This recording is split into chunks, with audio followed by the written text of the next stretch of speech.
Here we go.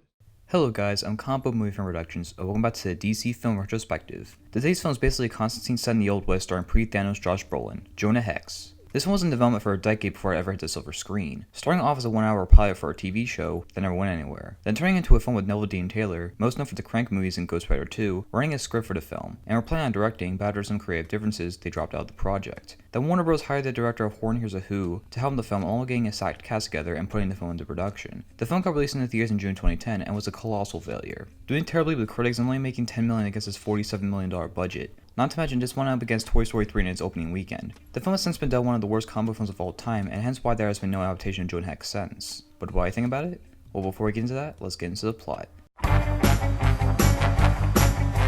The film was set in the Wild West, a little while after the Civil War ended, where Jonah Hex, played by Josh Brolin, was a Confederate soldier fighting in the war, but when his commander, General Turnbull, played by John Malkovich, orders his army to burn down a hospital filled with unarmed sick and injured people, Hex turns on Turnbull and in the process kills his best friend, Turnbull's son Jeb. As revenge, after the war ended and the Confederates lost, Turnbull hunts down Hex and forces him to watch as he and his henchmen kill his family, burns down his house, and ties with Hex and burns Turnbull's insignia onto his side of his face. Jonah is revived by some natives with mystic powers that give Hex the power to revive people from the dead, so long as he touches them. Think of him as DC's Ghost Rider. Along the way, Hex cuts out Turnbull's initiatives with a hatchet, leaving a massive hole in the side of his face. He goes to find Turnbull, but he hears the news that Turnbull died in a hotel fire. But in reality, he just hides underground with his right-hand man Burke, played by Michael Fassbender, and his henchmen until a few years later, where Turnbull decides to come up with a plan to blow Washington DC as revenge for the South losing the Civil War. He gets plans from Eli Whitney about a super cannon that holds these powerful orange balls that look like the memory balls from Inside Out that can wipe out an entire city when launched. Turnbull starts out his plan by raiding a train for the supplies and grabs the attention of the army. So Lieutenant Grass, played by Will Arnett, enlists Hex, who's been working as a bounty hunter ever since, to stop Turnbull. He talks to a couple of dead people to get some information, including Jeb, played by Jeffrey Dean Morgan, who he apologizes to for killing him, and Jeb tells Hex the location of his father at Fort Resurrection. It ends badly with Hex being mortally wounded as Turnbull uses the weapon,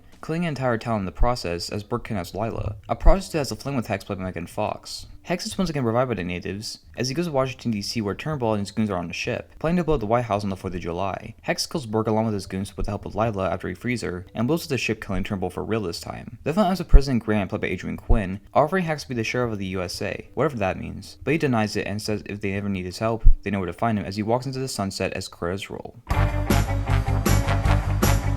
The acting here is definitely cheesy, but there are some fun moments from the actors, mainly Michael Fassbender, who was really having a blast here before he was Magneto. The film also has a really cool grainy look to it, being set in the Old West, and it doesn't waste much of your time, only being about 70-75 minutes long without credits.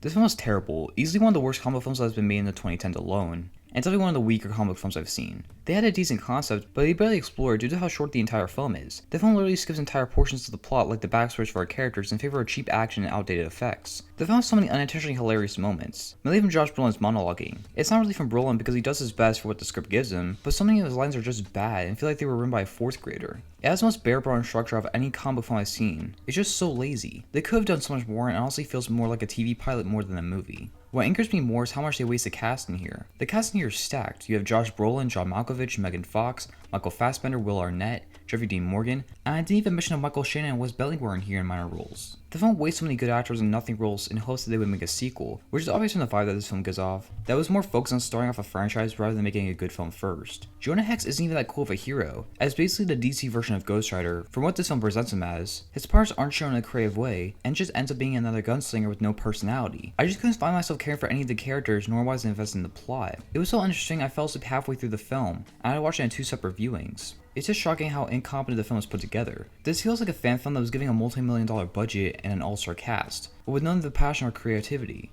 They made this film, which could have been cool, into the blandest state of the world plot I've ever seen in a comic book film. Overall, this is just a mess from beginning to end. All in all, Jonah Hex is a train wreck. It's not the worst DC combo film I've ever seen, but it's definitely up there. The film wastes so many good opportunities and creative ideas, in favor of the bland western I've seen that makes cowboys and aliens look like the good and the bad and the ugly. The acting is fine for the most part, with Fast Forward being the highlight of the film. It shot well and has a cool look to it, and it's incredibly short, but that casts the film's legs out from under, and it gives the film no substance, no sense of direction or plot, no character development or investment, and just ends up being 70 minutes of the action and bad voiceover. It's a dumpster fire with only a couple positives to save it from the pits, but it's still at the bottom of the barrel in my opinion.